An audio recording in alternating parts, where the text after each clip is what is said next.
House కూడా speaker గారు కూడా ధన్యవాదాలు చెప్తూ ముగిస్తున్నాను సార్. ఎల్ఎటి మహేశ్వర్ రెడ్డి గారు.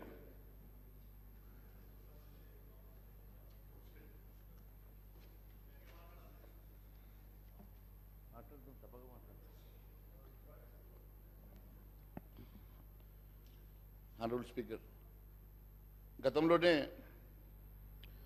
మేము ముందే చెప్పడం జరిగింది, ఈ రాష్ట్రం పూర్తిగా అప్పుల కుప్పగా మారి ఈ రాష్ట్రం అంతా కూడా పూర్తిగా దివాలా దిశగా నడుస్తున్న సంగతి నేను గతంలో చెప్పాం. అలాగే కానీ హామీలు ఇవ్వొద్దని,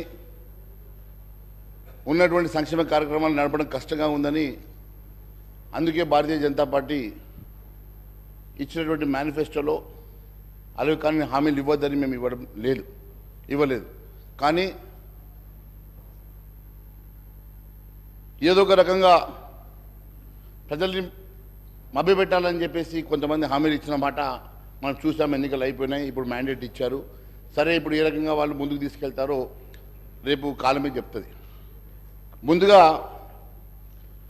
నేను సబ్జెక్టులకు వెళ్ళే ముందు అధ్యక్ష, ఇప్పుడే గౌరవ సభ్యులు హరీష్ రావు గారు మాట్లాడితే కేంద్రం మీద నెపం, వారు చేయలేక పూర్తిగా వైఫల్యం చెందితే ఎవరో ఒకరి మీద నెపం వేయాలి కాబట్టి అది కేంద్ర ప్రభుత్వం మీద నెపం వేసేట్టుగా ఉన్నది. 10 సంవత్సరాల వరకు అవకాశం ఇచ్చారు. 10 సంవత్సరాలు ఈ రాష్ట్రం ఎక్కడ అవకాశం ఉంటే అక్కడ అధ్యక్ష, ఎక్కడ అవకాశం ఉంటే అక్కడ అప్పులు. ఈ రాష్ట్రంలో భారతదేశంలో ఏ రాష్ట్రంలో లేనట్టుగా కమర్షియల్ రేట్ల మీద అప్పులు తీసుకొచ్చి, మరి నిజంగా మీ ప్రాజెక్ట్ అంత మంచిగా ఉంటే, మీ ప్రాజెక్ట్ అంత అందంగా ఉంటే ఎందుకు వరల్డ్ బ్యాంక్ దగ్గరకో ఏషియా బ్యాంక్ దగ్గరకో వెళ్లకుండా కమర్షియల్ 9-10% రేట్లలో తీసుకొచ్చేసి ఈరోజు అవంతా కూడా ఈ ప్రజల మీద మరి మోపుతా ఉన్నారు. మాకు అర్థం కావడం లేదు. ఇష్టానుసారంగా ఆ రోజు మనం రాష్ట్రం వేరుపడ్డప్పుడు మన రాష్ట్రంలో ఉన్నటువంటి అప్పు ఎంత అధ్యక్ష? కేవలం 72,658 కోట్లు. అదే 15-16కి వచ్చేసరికి 90,000 కోట్లు, 16-17కి వచ్చేసరికి 81, 17-18కి వచ్చేసరికి 1,60,000 కోట్లు, 18-19 1,90,000 కోట్లు. ఈ రకంగా ప్రతి సంవత్సరం అప్పులు పెంచుకుంటూ 3,89,673 కోట్ల రూపాయలు ఈరోజు అప్పు చేసినట్టుగా వారు చెప్తా ఉన్నారు. అది కాకుండా ఇది కేవలం FRBM లోన్స్ అధ్యక్ష, అది కాకుండా గవర్నమెంట్ గ్యారంటీడ్ లోన్స్ అని ఈ ఎస్పీబీ ద్వారా మళ్ళీ అవి కూడా సర్వీస్ గవర్నమెంటే రీపేమెంట్ చేసే విధంగా 1,27,000 కోట్లు, 1,27,208 కోట్లు.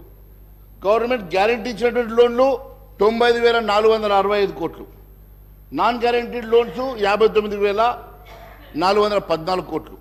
మొత్తం కలిపితే 6,71,757 కోట్ల రూపాయల అప్పు తీసుకొచ్చి, అది కూడా అధ్యక్ష ఇష్టానుసారంగా 9-10% కమర్షియల్ లోన్లు తీసుకొచ్చి ఈరోజు ఈ రాష్ట్రం మీద ఒక పెద్ద భారాన్ని మోపి ఈరోజు మరి కేంద్ర ప్రభుత్వాన్ని మాట్లాడుతున్నారు కదా అధ్యక్ష. కేంద్ర ప్రభుత్వం ఏం చేసిందో ఆర్థిక మంత్రిగా ఉన్నటువంటి వారికి గతంలో తెలియదా అధ్యక్ష?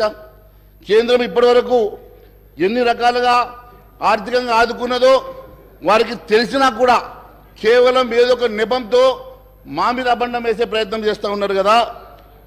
నేను వారికి ఒకసారి గుర్తు చేయాలనుకుంటున్నాను అధ్యక్ష.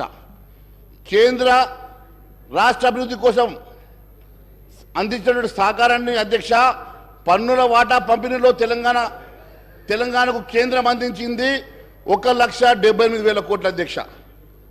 అదే మాదిరిగా రాష్ట్ర అభివృద్ధి ప్రజా సంక్షేమం కోసం నిధులు ఇచ్చింది 4,99,000 కోట్ల అధ్యక్ష. వివిధ వర్గాల ద్వారా ప్రజలకు అందించినటువంటి వ్యక్తిగత రుణాల అధ్యక్ష 9,80,904 కోట్ల అధ్యక్ష. ఎంపీ లాడ్స్ ద్వారా తెలంగాణ ఎంపీలకు కేటాయించిన నిధుల అధ్యక్ష 983 కోట్ల అధ్యక్ష. 2014 రాష్ట్ర పునర్వ్యవస్థీకరణ చట్టం ప్రకారం అందించినటువంటి సాయం అధ్యక్ష 2250 కోట్ల అధ్యక్ష. రామగుండంలో కొత్త పవర్ ప్లాంట్ నిర్మాణం కోసం అందించిన సాయం అధ్యక్ష 10,998 కోట్ల అధ్యక్ష. మన రాష్ట్రంలో ప్రధానమైనటువంటి వ్యవసాయ రంగం కోసం కేంద్రం ఇచ్చినటువంటి నిధుల అధ్యక్ష 1,58,000 కోట్ల అధ్యక్ష. 11 సాగునీటి ప్రాజెక్టుల కోసం 2,302 కోట్లు ఇచ్చింది అధ్యక్ష. రైతులకు ఇప్పటిదాకా ఎరువుల సబ్సిడీ కింద 33,000 కోట్ల రూపాయల అందించింది అధ్యక్ష. అదే మాదిరిగా మోడీ గారి ప్రభుత్వం ప్రతి యూరియా బస్తాకు 2,236 రూపాయల చొప్పున, డిఏపి బస్తాకు 2,422 చొప్పున సబ్సిడీ కూడా ఇస్తుంది అధ్యక్ష. ప్రతి రైతుకు ఏటా ఒక పంట పండించడానికి ఒక ఎకరానికి అవసరమైనటువంటి బస్తాకి సబ్సిడీ రూపంలో 9,316 రూపాయలు. ఒక ఏడాదిలో ఒక రైతు 2 పంటలు పండిస్తే ఆ లెక్కన 18,632 రూపాయలు కిసాన్ సమ్మాన్ యోజన నగదు బదిలీ కింద 6,000 రూపాయలు. ఈ రకంగా ఆర్థిక సాయం మొత్తం కలిపితే అధ్యక్ష ఒక్కొక్క రైతుకు ఒక ఎకరానికి 24,632 రూపాయలు అందిస్తుంది అధ్యక్ష. ఈ రకంగా రాష్ట్రంలో 39,50,000 మంది రైతులు లబ్ధి పొందిన సంగతి నేను తెలియజేస్తా ఉన్నా అధ్యక్ష. అలాగే వరి సేకరణ గతంలో కేంద్రం గతంలో కన్నా 6 రేట్లు పెంచి 1,24,000 కోట్లు ఖర్చు పెట్టి 2014 నుంచి జాతీయ సహకార అభివృద్ధి సంస్థ ద్వారా తెలంగాణకు 23,948 కోట్లు పంపిణీ చేసింది అధ్యక్ష. బీఆర్ఎస్ ప్రభుత్వం గొప్పగా ప్రచారం చేసుకున్నట్టు గొర్రెల పథకం కూడా అధ్యక్ష అప్పట్లో దానికి కావాల్సినటువంటి 4,533 కోట్లు కూడా కేంద్రం నుంచి వచ్చిన సంగతి వారికి నేను గుర్తు చేస్తా ఉన్నాను అధ్యక్ష. లోనే కదా చెప్తా ఉన్నాను అధ్యక్ష, లోనే చెప్తా ఉన్నాను, అన్ని చెప్తా ఉన్నాను, లోన్ చెప్తా ఉన్నాను, మీకు ఇచ్చిన సహకారం చెప్తా ఉన్నాను, మీకు ఇచ్చిన నిధులు చెప్తా ఉన్నాను, అన్ని చెప్తా ఉన్నాం. ఆత్మనిర్భర్ భారత్ భాగంగా రామగుండంలో 5,338 కోట్లతో రామగుండం ఎరువుల కర్మాగారాన్ని పునరుద్ధరించింది కూడా కేంద్ర ప్రభుత్వం అధ్యక్ష. కరోనా మహమ్మారి నుంచి తెలంగాణ ప్రజలను కాపాడడానికి 7.8 కోట్ల కరోనా టీకా డోసులు కూడా ఉచితంగా ఇవ్వడం కోసం 1,800 కోట్లు కేంద్ర సాయం చేసిన సంగతి గుర్తు చేస్తున్నాం అధ్యక్ష. రాష్ట్రానికి ఆక్సిజన్ ప్లాంట్లు కేంద్రం ముందే మంజూరు చేసి రాష్ట్ర ప్రభుత్వం నిర్లక్ష్యం వ్యవహరిస్తే ఆ రోజు కేంద్రం శ్రద్ధ తీసుకొని గాంధీ తదితర ఆసుపత్రుల్లో యుద్ధ ప్రతిపాదిక మీద 50కి పైగా ప్లాంట్లు ఏర్పాటు చేసిన మాటను గుర్తు చేస్తా ఉన్నాను అధ్యక్ష. కేంద్ర ఆయుష్మాన్ భారత్ పేరుతో ఒక్క కుటుంబానికి 5 లక్షల దాకా వైద్య సేవల కోసం అందిస్తోంది. ఈ పథకం కింద రాష్ట్రంలో ఇప్పటికే 5.88 లక్షల మంది దాదాపు 2,342 కోట్ల విలువైన వైద్య సాయాన్ని కూడా అందజేసిన సంగతి. ఈ రకంగా అధ్యక్ష ఇన్ని రకాలుగా సహాయ పొంది కూడా వారికి ఏమీ తోయక కేంద్రం మీద ఏదో ఒక రకంగా మరి అపవాద చేసే ప్రయత్నం చేస్తూ ఉన్నారు అధ్యక్ష. కేంద్రం ఎప్పుడు కూడా తెలంగాణ మీద ప్రేమతోటి, తెలంగాణ మీద అభిమానంతో ఎప్పుడు కూడా అభివృద్ధి చేయాలని చెప్పి అత్యధిక నిధులు ఇచ్చే సంగతి కూడా నేను గుర్తు చేస్తా ఉన్నాను అధ్యక్ష. ఎన్ని రకాలుగా నిధులు ఇచ్చినా, ఎన్ని రకాలుగా వారికి లోన్ల కోసం అవకాశాలు ఇచ్చిన, పర్మిషన్స్ ఇచ్చినా కూడా ఎప్పుడు కూడా వాటిని ప్రాపర్గా యూటిలైజ్ చేయలేక, ప్రాపర్గా వాళ్ళు ఇన్వెస్ట్ చేయలేక ఈరోజు ఏదో ఒక రకంగా కేంద్రాన్ని నిందించేటువంటి ప్రయత్నం చేస్తున్నందుకు నేను వారికి ఇవన్నీ చెప్పాల్సి వస్తుంది అధ్యక్ష. ఇంకా ఇలాంటి ఎన్నో సంక్షేమ కార్యక్రమాలు అధ్యక్ష చదువుతూ పోతే స్వచ్ఛ భారత్ కానీ, నిరుపేదలకు పిఎం గరీబీ కళ్యాణ్ కింద ఇచ్చేటువంటి 18.52 లక్షల కోట్ల ఆహార సబ్సిడీ కానీ, ఈ రకంగా కొన్ని లక్షల కోట్ల రూపాయలు కేంద్ర ప్రభుత్వం సహకారం చేసినప్పటికీ కూడా వారు మర్చిపోవడం అనేది చాలా బాధాకరంగా ఉంది అధ్యక్ష. ఎక్కడ తక్కువ చేయలేదు, అన్ని ఇచ్చినారు. మీకు ఇంకా కావాలంటే ఇప్పిస్తాం, డోంట్ వరీ. మీకు కావాలంటే చెప్పండి, ఎన్ని కావాలంటే ఇప్పిస్తాం మేము. రైల్వే వ్యాగన్ ఫ్యాక్టరీ కోసం మీకు తెలుసు, దానికోసం కూడా దాదాపు 3,000 మందికి ఉపాధి కలిగే విధంగా మరి అక్కడ మన రాష్ట్రంలో ఏర్పాటు చేసుకున్న సంగతి కానీ, ఈ రకంగా గ్రామీణ అభివృద్ధి భాగంగా 12,769 గ్రామ పంచాయతీలకు 14 ఆర్థిక సంఘాల సిఫార్సు ప్రకారం 5,380 కోట్లు కానీ, ఈ రకంగా వేల కోట్లు, లక్షల కోట్ల రూపాయలు ఈ ప్రభుత్వానికి మరి కేంద్రం సాయం చేసిన సంగతి నేను గుర్తు చేస్తూ, ఇంకా చాలా ఉంది అధ్యక్ష. కానీ నాకు ఇచ్చిన సమయంలో మరి ఇవన్నీ చదవడం కన్నా నేను ముఖ్యంగా వారు చెప్పినటువంటి పవర్ దాని మీద నేను చెప్పాలనుకుంటున్నాను అధ్యక్ష. ఇప్పుడే గౌరవ సభ్యులు హరీష్ రావు గారు మాట్లాడుతూ ఇందాక మీటర్లు పెట్టాలని చెప్పి కేంద్ర ప్రభుత్వం చెప్పిందని. ఇంత శుద్ధ అబద్ధం అధ్యక్ష, ఇంత అబద్ధం ఒక సీనియర్ లెజిస్లేటరు 5 సార్లు గెలిచిన లెజిస్లేటర్ ఈ రకంగా అబద్ధాలు చెప్పడం, సభలో అబద్ధాలు చెప్పడం ఎంతవరకు సమంజసం అధ్యక్ష? ఈ రకంగా కేంద్రం ఎక్కడన్నా మీటర్లు పెట్టమని అంటే దాన్ని ఒకసారి చూపించమనండి అధ్యక్ష. ఎక్కడన్నా అలాంటి నోట్ ఇచ్చినా, జీవో ఇచ్చినా, సర్క్యులేషన్ ఇచ్చినా కూడా ఒకసారి చూపించమనండి అధ్యక్ష. కేవలం బూటక మాటలు, అబద్ధ మాటలతోటి ఇంతకాలం 10 సంవత్సరాలు పబ్బం గడిపినటువంటి వీళ్ళు మళ్ళీ ఈరోజు హౌజును కూడా మిస్లీడ్ చేయడం చాలా బాధాకరంగా ఉంది అధ్యక్ష. సెప్టెంబర్ 15వ తారీఖు రోజు కేంద్ర మంత్రివర్యులు ఆర్కే సింగ్ గారు హైదరాబాద్లో ప్రెస్ మీట్ పెట్టారు అధ్యక్ష. దాంట్లో కిషన్ రెడ్డి గారితో నేను కూడా ప్రెస్ మీట్లో పార్టిసిపేట్ చేశాను అధ్యక్ష. ఆ రోజు ఇచ్చినటువంటి ప్రెస్ మీట్లో వారు చెప్పిన మాట చెప్తా ఉన్నాను అధ్యక్ష. కేంద్ర ప్రభుత్వం రైతుల వ్యవసాయ మోటార్లు మీటర్లు పెడుతుందని చెప్పి దుష్ప్రచారం చేస్తూ ఉన్నారు, విద్యుత్తును ప్రైవేట్ పరం చేస్తున్నదని చెప్పి బీఆర్ఎస్ ప్రభుత్వం దుష్ప్రచారం చేస్తూ ఉన్నది. కానీ ఆర్పి సింగ్ గారు చెప్పిన మాట, రాష్ట్రానికి అన్ని విధాలుగా సహకరిస్తున్నాం, చాలా విషయాల్లో ఈ ప్రభుత్వం అబద్ధాలు ఆరోపణలు చేస్తూ ఉన్నది. పవర్ ప్రాజెక్టులో మేము ఇన్ని కోట్ల రూపాయలు లోన్లు ఇచ్చాం, ఇన్ని లక్షల కోట్ల లోన్లు ఇచ్చాం, అంతేకాకుండా ఈ రకంగా మా మీద అబద్ధం చెప్తా ఉన్నది. మేము ఎక్కడ కూడా మీటర్లు పెట్టమని చెప్పి ఎక్కడ కూడా ఆదేశాలు ఇవ్వలేదు, అలాంటి లెటర్ కానీ సర్క్యులర్స్ కానీ పంపలేదు. బీజేపీ అధికారంలోకి వస్తే వ్యవసాయ మోటార్లకు మీటర్లు పెడతారు అని చెప్పి ఏదైతే వీళ్ళు అబద్ధం ప్రచారం చేస్తూ ఉన్నారో అది శుద్ధ అబద్ధం అని చెప్పేసి ఆ రోజు వారు చెప్పడం జరిగింది. అంతేకాదు అధ్యక్ష, తెలంగాణ రూరల్ ఎలక్ట్రిఫికేషన్ కార్పొరేషన్ ద్వారా గత తెలంగాణ ప్రభుత్వానికి 1,57,000 కోట్ల రూపాయలు మంజూరు చేశాం. దాంట్లో కేవలం 19,700 కోట్ల మినహా దాదాపు 1,40,000 కోట్ల రూపాయలు ఆల్రెడీ వాళ్ళు వాడుకున్నారని చెప్పి సెప్టెంబర్ 15వ తారీఖు రోజు కేంద్ర మంత్రి గారు ఇచ్చినటువంటి నివేదిక అధ్యక్ష. మరి అంతేకాకుండా పవర్ ఫైనాన్స్ కార్పొరేషన్ ద్వారా 1,08,000 కోట్ల రూపాయలు రుణాలు మంజూరు చేశాం. దాంట్లో 91,000 కోట్ల రూపాయలు ఆల్రెడీ దాంట్లో వాడుకున్నారని చెప్పి. మరి ఇన్ని లక్షల కోట్ల రూపాయలు కేంద్ర ప్రభుత్వం ద్వారా సహాయ పొంది కూడా కేంద్ర ప్రభుత్వం మీద ఈ రకంగా నెపం పెట్టడం, కేంద్ర ప్రభుత్వం మీద అబద్ధాలు చెప్పడం, ఇది ఎంతవరకు మరి సమంజసమని చెప్పి అడుగుతా ఉన్నాను.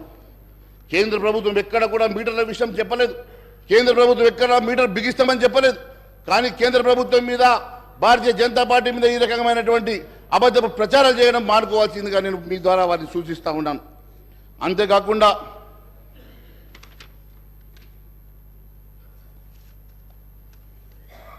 వారి మిత్రులు, వారి కేసీఆర్ గారి మిత్రులు, ఇప్పుడు ఆంధ్రప్రదేశ్ రాష్ట్ర గౌరవ ముఖ్యమంత్రి జగన్మోహన్ రెడ్డి గారు మాత్రం అక్కడ మీటర్లు పెట్టుకున్నారు అధ్యక్ష. మీటర్లు పెట్టుకొని ఆ మీటర్లకు కూడా ఒక సంజాయిషి ఇచ్చుకున్నారు అధ్యక్ష. ఆయన ఇచ్చిన స్టేట్మెంట్ చెప్తా ఉన్నాను. వారు ఒక జీవో ఇచ్చారు అధ్యక్ష, జీవో MS 22 తేదీ 1 సెప్టెంబర్ 2020 రోజు. ఆ ప్రభుత్వ ఉత్తర్వుల ప్రకారం చెప్తున్నాం అధ్యక్ష, అంటే మీటర్ ఏర్పాటు రైతుకు ₹1 కూడా చెల్లించాల్సిన అవసరం లేదు. రైతులు ఎన్ని యూనిట్లు వినియోగిస్తారో దానికి అయ్యే ఖర్చు మొత్తం ప్రభుత్వమే భరిస్తుంది. రైతులు ప్రత్యేక ఖాతాల్లో డైరెక్ట్ బెనిఫిట్ ట్రాన్స్ఫర్ ద్వారా డైరెక్ట్ ఇది జమ అయిపోతాయి కాబట్టి డబ్బులు నేరుగా రైతుల ద్వారా డిస్కమ్లకు బదిలీ అవ్వడం వల్ల డిస్కమ్లు ప్రశ్నించే అధికారం ఉంటుంది. లీకేజీలు ఉండవు. దాంట్లో ఏదన్నా లీకేజీలు ఉన్నా అది మనము సేకరించవచ్చు అని చెప్పి వారు చెప్పినటువంటి బహుశా స్టేట్మెంట్ని వారు మా మీద పెట్టే ప్రయత్నం చేస్తూ ఉన్నారు. ఇది ఆంధ్రప్రదేశ్ రాష్ట్ర బిజినెస్ జీవో అధ్యక్ష. కానీ ఎక్కడ కూడా కేంద్ర ప్రభుత్వం కానీ భారతీయ జనతా పార్టీ కానీ ఎక్కడ కూడా చెప్పినటువంటి దాఖలాలు లేవు అధ్యక్ష. అంతేకాదు అధ్యక్ష,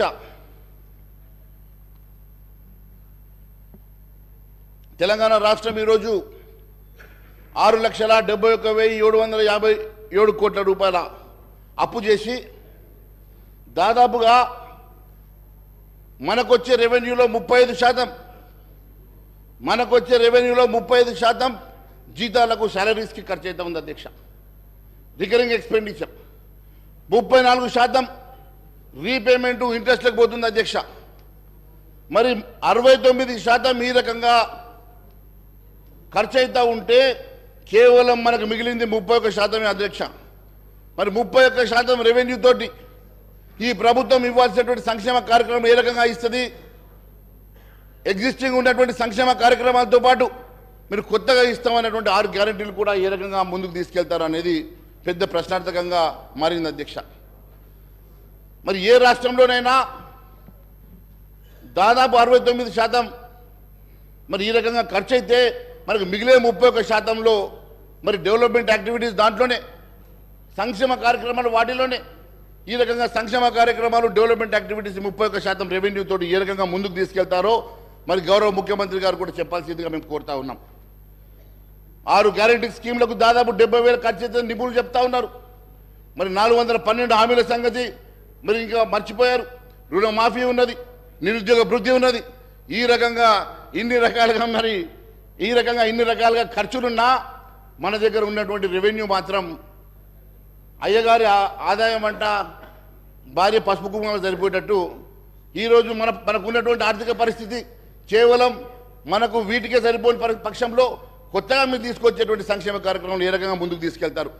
కొత్తగా మీరు కేవలం అధికారం రావడం కోసమే మీరు ఈ రకమైన హామీలు ఇచ్చారా, లేక నిజంగా ఇది ఎప్పుడన్నా కూడా స్టడీ చేసి మన ఆర్థిక పరిస్థితులు స్టడీ చేసి ఎప్పుడన్నా మరి ఆలోచించి మరి చేశారా? ఒకసారి ప్రజలకు చెప్పాల్సిన అవసరం ఉంది అధ్యక్ష.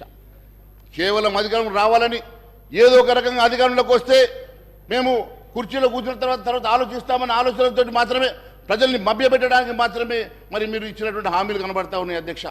మరి ఈ రకంగా మన దగ్గర ఉన్నటువంటి వనరుల్లో 30% శాలరీలకు పోవడంతో పాటు ఇప్పటి వరకు ఇంకా 3 డిఎల్ ఇవ్వలేదు అధ్యక్ష. ఈ ప్రభుత్వ ఉద్యోగులకు ఇంకా 3 డిఎల్ పెండింగ్ ఉన్నాయి. కొత్తగా పిఆర్సీ కూడా వేయాల్సినటువంటి అవసరం ఉన్నది అధ్యక్ష. మరి కొత్తగా పిఆర్సీ వేసి కొత్తగా డిఎల్ ఇస్తే మరి మీకున్నటువంటి రెవెన్యూలో మనకి కొంత శాతం కూడా తగ్గుతుంది అధ్యక్ష. మన 30% మనకు మిగులు బడ్జెట్ తోటి ఏ రకంగా మీరు ఈ సంక్షేమ కార్యక్రమాన్ని ముందుకు తీసుకెళ్తారు ప్రజలకు చెప్పాల్సినటువంటి అవసరం ఉంది అధ్యక్ష. అంతేకాదు అధ్యక్ష, ఈ 6,71,757 కోట్ల అప్పుతో పాటు పెండింగ్ బిల్స్ గురించి ఎక్కడ ప్రస్తావన లేదు అధ్యక్ష. పెండింగ్ బిల్స్ కాంట్రాక్టర్లకు కానీ వేరే ఏజెన్సీస్ కానీ ఎంత ఉందో కూడా దాంట్లో ఇంకా మెన్షన్ చేయలేదు అధ్యక్ష. అవి కూడా ఒక కుదిబండగానే మారబోతున్నాయి అధ్యక్ష. దాదాపు మరి 20,000 కోట్లను కొందరు అంటున్నారు. ఎంత ఉన్నాయో అది ఒకసారి మరి దాని మీద కూడా చర్చ చేస్తే బాగుంటుందని చెప్పి నేను అడుగుతా ఉన్నాను అధ్యక్ష. అంతేకాకుండా కాళేశ్వరం మీద గొప్పగా చెప్పారండి హరీష్ రావు గారు. కాళేశ్వరం మీద మేము ఒకటే అడుగుతా ఉన్నాం అధ్యక్ష. కాళేశ్వరం మీద మీరు తీసుకున్నటువంటి ఎస్పీవి ద్వారా తీసుకున్నటువంటి అప్పులు 9.69% వడ్డీ కమర్షియల్ వడ్డీకి తీసుకున్నారు. 9.69% కమర్షియల్ వడ్డీకి మీరు వడ్డీ తీసుకొని కాళేశ్వరం కడితే ఏ రెవెన్యూ దాంట్లో వస్తుంది కాబట్టి మీరు దాని నుంచి రీపేమెంట్ చేస్తారు. ఈ ఎస్పీవి అనేది ఒక బోగస్ ఎస్పీవా లేక నిజంగా ప్రభుత్వం దేనికోసం ఎస్పీవిని క్రియేట్ చేసింది? ఆ ఎస్పీవి క్రియేట్ చేస్తే మరి 9.69% తోటి వడ్డీతోటి కమర్షియల్ వడ్డీతోటి ఏ రకంగా మీరు రీపేమెంట్ చేయబోతున్నారో అవేమి చెప్పకుండా కేవలం బ్రహ్మాండంగా చేశాం. ఏం బ్రహ్మాండం చేశారు? బ్రహ్మాండంగా ఏం చేశారు? ఈ రాష్ట్రాన్ని కేవలం అప్పుల పాలు చేశారు. ఈ రాష్ట్రాన్ని పూర్తిగా ధ్వంసం చేశారు తప్ప ఈ రాష్ట్రానికి మీరు ఏం అభివృద్ధి పథంలో నడిపించారో చెప్పాల్సిన అవసరం ఉన్నది. కేవలం అంతేకాదు అధ్యక్ష, ఇంత గొప్ప ప్రాజెక్ట్ అయి ఉంటే నిజంగానే మరి కమర్షియల్ లోన్ పోవాల్సిన అవసరం లేకుండే కదా అధ్యక్ష. మరి వరల్డ్ బ్యాంక్ వెళ్ళి తీసుకురా వస్తుండే కదా. దానికంటూ ప్రాజెక్ట్ రిపోర్ట్ తయారు చేయరు. అప్పటికప్పుడు రాత్రి వాళ్ళకు ఆలోచన వస్తుందో కళ వస్తుందో తెల్లారికల్లా ప్రాజెక్ట్ ఒకటి కొత్తది తయారు చేయాల్సిందే. ఇవన్నీ కాకుండా వాస్తవంగా ఒక ఆలోచనతో ప్రజలకు ఉపయోగపడేటువంటి కార్యక్రమాలు చేస్తే బాగుండేదని భావిస్తా ఉన్నాం అధ్యక్ష. అంతేకాకుండా ఈ ఎస్పీవికి క్రెడిట్ రేటింగ్ ఎంత ఉందో ఒకసారి మీ ద్వారా ముఖ్యమంత్రి గారిని కనుక్కోమంటున్నాను అధ్యక్ష. మరి కాళేశ్వరంకి ఇచ్చినటువంటి ఈ యూనిట్ మరి ఇంతకాలం లోన్ తీసుకున్నప్పుడు ఒక రేటింగ్ ఇస్తారు కదా అధ్యక్ష. మరి ఏ రేటింగ్ ఇచ్చారో కూడా అది ఒకసారి సభకు చెప్తే బాగుంటుంది అధ్యక్ష. మరి క్రెడిట్ రేటింగ్ అదే కాకుండా అధ్యక్ష, మీరు బ్రహ్మాండం అని చెప్తున్నటువంటి ఈ రాష్ట్రంలో దండనీయమైనటువంటి పరిస్థితి ఏంటంటే అధ్యక్ష, పూర్తిగా ప్రజలకు సంబంధించినటువంటి విద్యా వైద్యాన్ని విస్మరించారు అధ్యక్ష. పూర్తిగా విద్యా వైద్యాన్ని ఏ రకంగా విస్మరించారంటే అధ్యక్ష, భారతదేశంలోని అన్ని రాష్ట్రాల్లో చివరి స్థానంలో ఎడ్యుకేషన్ ఉందంటే ఇంతకన్నా సిగ్గుచడు లేదని చెప్పి నేను తెలియజేస్తాను అధ్యక్ష. యావత్ భారతదేశంలో చిట్ట చివరి స్థానంలో ఈరోజు ఎడ్యుకేషన్ అలొకేషన్ ఉందంటే 7% అలొకేషన్ తోటి చిట్ట చివరిలో యావత్ భారతదేశంలో ఉందంటే ఇంతకన్నా ఘోరం ఇంకొకటి లేదు అధ్యక్ష. అదే మాదిరిగా హెల్త్ కూడా 29వ స్థానంలో, స్థానంలో చివరి నుంచి 4వ స్థానంలో ఉంది అధ్యక్ష. ఈ రకంగా పూర్తిగా మరి ప్రజలకు మరి సంబంధించినటువంటి విద్యా వైద్యాన్ని పూర్తిగా విస్మరించిన సంగతి నేను గుర్తు చేస్తా ఉన్నాను అధ్యక్ష. మరి ఈ రకంగా అంతేకాదు అధ్యక్ష, వీళ్ళు గొప్పగా చెప్పుకుంటున్నారు. కాగ్ గురించి చెప్పారు కదా అధ్యక్ష, అదే కాగ్ చెప్పినటువంటి నేను విషయం మీకు తెలియజేస్తా ఉన్నాను అధ్యక్ష. CAG expresses concern over Telangana government utilising borrowed amounts for repayment of public debts. ఎంత ఘోరం అధ్యక్ష అంటే అప్పులు కట్టడానికి కూడా అప్పులు తీసుకొచ్చి అప్పులు చేసిన డబ్బుతోటి అప్పులు కట్టేటువంటి దుర్భరమైనటువంటి స్థితిలో గత ప్రభుత్వం నడిపించిందంటే ఇంతకన్నా ఘోరం ఇంకొకటి లేదు అధ్యక్ష. వాళ్ళు చెప్తా ఉన్నారు అధ్యక్ష, చాలా గొప్పగా బ్రహ్మాండంగా చేశాం, బ్రహ్మాండంగా నిర్మాణం చేశాం. ఏం నిర్మాణం చేశారు అధ్యక్ష? బ్రహ్మాండంగా ధ్వంసం చేశారని చెప్తే బాగుండేది, అధ్యక్ష. పూర్తిగా ఈ రాష్ట్రాన్ని అప్పుల పాలు చేసి, ఒక పథకం ప్రకారం ఈ రాష్ట్రాన్ని అప్పుల పాలు చేసి వాళ్ళ కాంట్రాక్టర్ల జేబులు నింపుకున్నట్టు అవపడుతుంది అధ్యక్ష. ఇది తెలంగాణ రాష్ట్ర ప్రజానికం కోసం, తెలంగాణ ప్రజల కోసం మాత్రం ఇదే ఉపయోగపడే కార్యక్రమమే చేయలేదు అధ్యక్ష. పూర్తిగా 10 సంవత్సరాలు ఈ రాష్ట్రాన్ని ధ్వంసం చేసి ఒక నియంత పాలనలో ఈ రాష్ట్రం నలిగిపోయిందన్న సంగతి నేను తెలియజేస్తా ఉన్నాను అధ్యక్ష. ఒక నియంత పాలనలో ఈ రాష్ట్రం పూర్తిగా అప్పుల పాలైపోయింది అధ్యక్ష. ఏ ఒక్క సంక్షేమ కార్యక్రమం కానీ అట్టడుగు బడుగు బలైన వర్గాలకు చెందినటువంటి వారికి ఏ ఒక్క ఉపాధి కల్పించలేని ఈ ప్రభుత్వం అధ్యక్ష. గత ప్రభుత్వం కూడా ఈ రకంగానే నిరుద్యోగ భృతి ఇస్తామని చెప్పారు అధ్యక్ష. మరి ఇప్పుడు దాన్ని పెంచి 4,000 ఇస్తామని కొత్త ప్రభుత్వం చెప్తా ఉంది. మీరు పూర్తిగా ఇవ్వలేదు కాబట్టి మేము కూడా ఎగ్గొడితే బాగుంటుందని అనుకుంటే మాత్రం మేము భారతీయ జనతా పార్టీ ఊరుకునే సమస్య లేదు. మీ భారతీయ జనతా పార్టీ తరఫున గౌరవ ముఖ్యమంత్రి గారికి, మీ ద్వారా గౌరవ ముఖ్యమంత్రి గారికి కూడా నేను విన్నవిస్తా ఉన్నాను అధ్యక్ష. ఖచ్చితంగా మీరు కేవలం 6 గ్యారంటీ స్కీములే కాదు, 412 హామీలను కూడా నెరవేర్చాల్సిందే అధ్యక్ష. మరి మీకున్న నిధులు కేవలం యావత్ రెవెన్యూలో మీకున్న మిగులు కేవలం 31% అధ్యక్ష. 35% శాలరీస్కి పోగా 34% రీపేమెంట్స్ అండ్ ఇంట్రెస్ట్కి పోయిన తర్వాత మిగిలే 31%లో ఏ రకంగా మీరు కొత్త సంక్షేమ కార్యక్రమం నడిపిస్తారు, పాత సంక్షేమ కార్యక్రమాలని కంటిన్యూ చేసుకుంటూనే కొత్త సంక్షేమ ఇచ్చినటువంటి హామీలు నెరవేరుస్తారో ప్రజలకు చెప్పాల్సిన అవసరం ఉంది అధ్యక్ష. కేవలం అదే మీరు ముందే అడిగితే బాగుండేది కదా. మీరు ముందు అడగకపోతే మీరు మేనిఫెస్టో తయారు చేసేప్పుడు అడిగి ఉంటే మనందరం కలిసి కేవలం ఈ రకంగా కేవలం అధికార దాహంతో మాత్రమే మరి కాంగ్రెస్ వాళ్ళు కూడా ఇలాంటి హామీలు ఇచ్చినట్టుగా మేము భావిస్తున్నాం అధ్యక్ష. ఎట్టి పరిస్థితుల్లో వారికి 100 రోజుల సమయం ఇవ్వాలని చెప్పి ముందే చెప్పాం. 100 రోజుల సమయం ఇస్తాం. 100 రోజుల తర్వాత వీరు ఇచ్చినటువంటి హామీలు నెరవేర్చకపోయినా, ప్రజా సంక్షేమ కార్యక్రమం ముందుకు నడిపేయకపోయినా ఖచ్చితంగా ప్రజా గొంతుకై భారతీయ జనతా పార్టీ నిలబడుతుందని తెలియజేస్తా ఉన్నాం అధ్యక్ష. చేస్తే మంచిదే కదా, చేయాలని కోరుకుంటున్నాం. మీరు చేస్తే మంచిదే అన్న, చేయాలని కోరుకుంటున్నాం మేము కూడా, అంతే కదా అధ్యక్ష. మరి వీటితో పాటు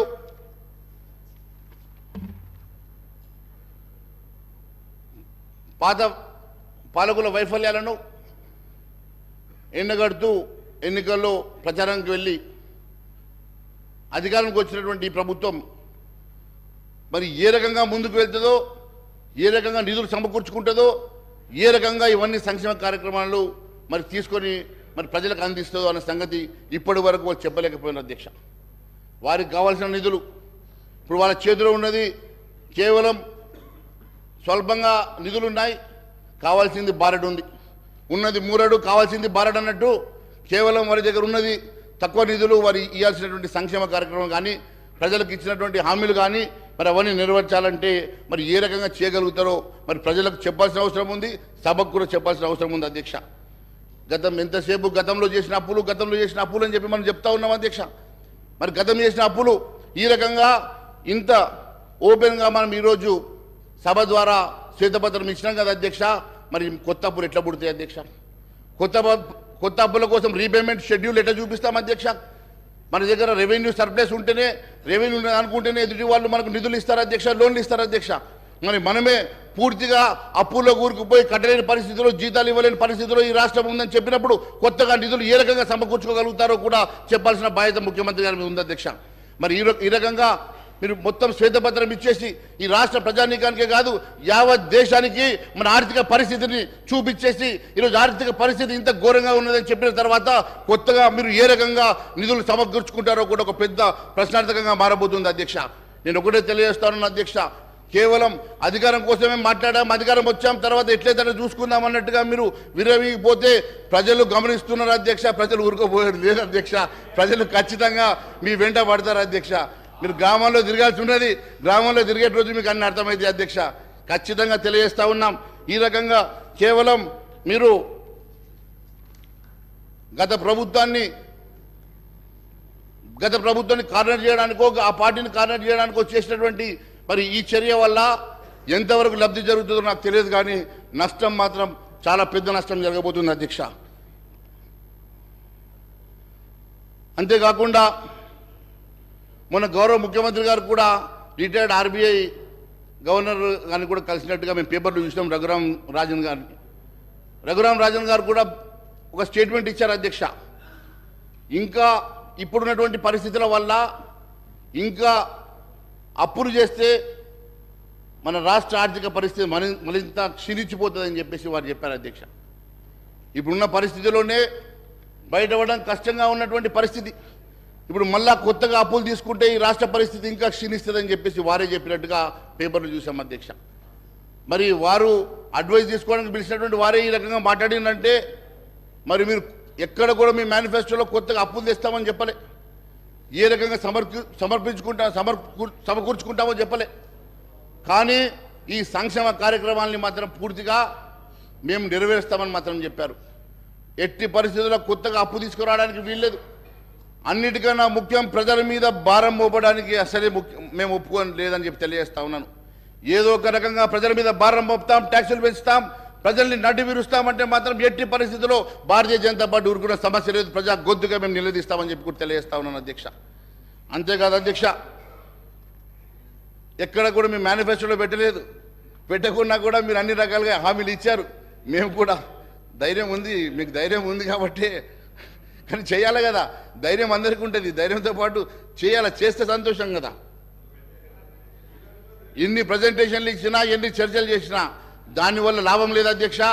కేవలం ఏ రకంగా మీరు దీన్ని అధిగమిస్తారు, ఏ రకంగా ముందుకెళ్తారని సభకు చెప్పాలి అధ్యక్ష. మీరు ఏ రకంగా అధిగమిస్తారో, ఏ రకంగా ముందుకెళ్తారో చెప్పకుండా కేవలం ఒకరినొకరు దుంపెత్తు పోసుకోవడం కాదు అధ్యక్ష. మీరు కూడా మీ ద్వారా నేను స్పీకర్ గారికి కూడా నేను చెప్తా ఉన్నాను అధ్యక్ష, కేవలం ఒకవైపు అటువైపు చూడకండి అధ్యక్ష, మధ్యలో మేము కూడా ఉన్నాం, మా వైపు కూడా చూడమని.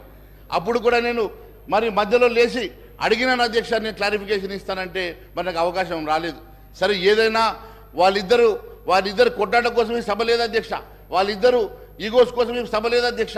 ప్రజలు మొత్తం 3.5 కోట్ల ప్రజలు మన వైపు చూస్తూ ఉన్నారు అధ్యక్ష, సభ వైపు చూస్తూ ఉన్నారు, సభలో జరిగే చర్చను చూస్తూ ఉన్నారు అధ్యక్ష. ఖచ్చితంగా ఇక్కడ జరిగేటువంటి చర్చ ఒక అందరికి ఉపయోగపడే చర్చగా మారాలి. దీనికి కావాల్సినటువంటి ఏ అంశమైనా కూడా మీరు పారదర్శకతోటి ఏ రకంగా ఈ సమస్యను పరిష్కారం చేస్తారో, ఏ రకంగా ఈ సమస్య పరిష్కారానికి మీ దగ్గర ఉన్నటువంటి ప్లాన్ ఏందో, మీ దగ్గర ఉన్నటువంటి ప్రణాళిక ఏందో చెప్పకుండా కేవలం చూస్తామంటే కుదరదు అధ్యక్ష. ఖచ్చితంగా సభకు తెలియజేయాల్సిన అవసరం ఉందని చెప్పి తెలియజేస్తాను అధ్యక్ష. ఇంకా గత ప్రభుత్వం కూడా ఆ ₹1,00,000 రుణమాఫీ 5 సంవత్సరాలైనా చేయలేకపోయింది. మరి మీరు ఇంకా ఉన్నాయి, బ్యాలెన్స్ ఉన్నాయి సార్, బ్యాలెన్స్ ఉన్నాయి, చేయలేదు. ఏడాది లోపల చేస్తామన్నారు, 5 ఏళ్ళైనా చేయలేకపోయింది, ఇంకా బ్యాలెన్స్ ఉన్నది, అందుకే చెప్తున్నా. కాబట్టి మీరు 2 లక్షల రుణమాఫీ 9వ తారీఖు డేట్ ఇచ్చిండ్రు అధ్యక్ష, 9వ తారీఖు డేట్ ఇచ్చిండ్రు. మరి ఫైనాన్స్ మంత్రి గారు లేరు, ఇప్పుడు మరి ముఖ్యమంత్రి గారు లేరు, ఫైనాన్స్ ఇద్దరు అదృష్టవంతులు లేరు అధ్యక్ష హాల్లో. మరి ఇద్దరు ఏ ఒక్కరున్నా కూడా సమాధానం చెప్తురేమో కానీ పాపం ఒక అదృష్టవంతుడు అంటే పాపం ముఖ్యమంత్రి రాకపోయినా ముఖ్యమంత్రి భవనం వచ్చింది కదా, అందుకే అంటున్నా అదృష్టవంతుడు అని. ఏదో ఒకటైతే వచ్చింది. అధ్యక్ష, నేను ఒకటే అడుగుతా ఉన్నాను అధ్యక్ష, మీ ద్వారా గౌరవ ముఖ్యమంత్రి గారిని, గౌరవ ఉప ముఖ్యమంత్రి గారిని కూడా, మాకు ఇంకా సభ ఎన్ని రోజులు నడుస్తుందో తెలియదు కానీ నడిచేటువంటి సభలో మీరు సమకూర్చుకునేటువంటి సోర్సెస్ ఏమున్నాయి, ఏ రకంగా సమకూర్చుకొని మరి ఈ డెప్స్ని మీరు కంట్రోల్ చేయగలుగుతారు? ఏం అధ్యక్ష, నేను మాట్లాడింది ఎంతసేపు అధ్యక్ష? అరే అక్కడ గంటన్నర ఇస్తారు, అక్కడ గంటన్నర ఇస్తారు, మీరు మాట్లాడుకుంటారు. సభ అంతా మీకోసం అధ్యక్ష. మేము కూడా 8 మంది ఉన్నాం ఇక్కడ. This is third largest party అధ్యక్ష, థర్డ్ లార్జెస్ట్ పార్టీ. మేము మళ్ళీ అక్కడ వచ్చి కూర్చుంటామే రేపు, డోంట్ వరీ. మా పార్టీ వచ్చి అక్కడ కూర్చుంటుంది రేపు. అంతేకాదు అధ్యక్ష,